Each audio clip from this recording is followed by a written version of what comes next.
നിങ്ങൾ തിയേറ്ററിലെ crime room കണ്ടിട്ടുണ്ടോ?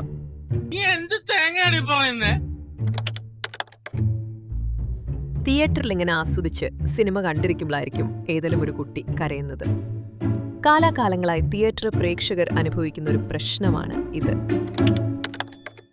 ഈ ഒരു പ്രോബ്ലത്തിന് പരിഹാരമായി 1940കളിൽ തിയേറ്ററിനുള്ളിൽ ക്രൈം റൂമുകൾ അവതരിപ്പിച്ചിരുന്നു. മെയിൻ ഹാളിന് പിന്നിലായി ഒരു സൗണ്ട് പ്രൂഫ് റൂമാണ് ഇതിനുപയോഗിച്ചിരുന്നത്. ഈ റൂമിലുള്ള വലിയ ഗ്ലാസ് വിൻഡോയിലൂടെ പേരൻസിന് സിനിമ ആസ്വദിക്കാനും പറ്റും.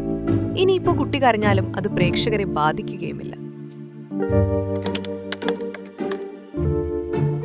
1970കളായപ്പോൾ മൾട്ടിപ്ലെക്സുകൾ വരാൻ തുടങ്ങി. സിംഗിൾ സ്ക്രീൻ തിയേറ്ററുകൾ മൾട്ടി സ്ക്രീൻ തിയേറ്ററുകളായി മാറിയപ്പോൾ സ്ഥലപരിമിതി കാരണം ക്രൈം റൂമുകൾ ഒഴിവാക്കാൻ തുടങ്ങി. Women and child friendly theatre എന്ന ഇനിഷ്യേറ്റീവിന്റെ ഭാഗമായി നമ്മുടെ കേരള സർക്കാർ ക്രൈം റൂമുകൾ വീണ്ടും അവതരിപ്പിച്ചു. 2022 തിരുവനന്തപുരത്തെ കൈരളി തിയേറ്ററിലാണ് ഈ ഒരു സംവിധാനം കൊണ്ടുവന്നത്.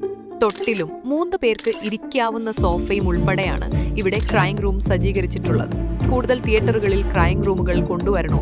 നിങ്ങളുടെ അഭിപ്രായം എന്താണ്? കൂടുതൽ സിനിമ റിലേറ്റഡ് കണ്ടന്റിന് പേജ് ഫോളോ ചെയ്യാൻ മറക്കല്ലേ.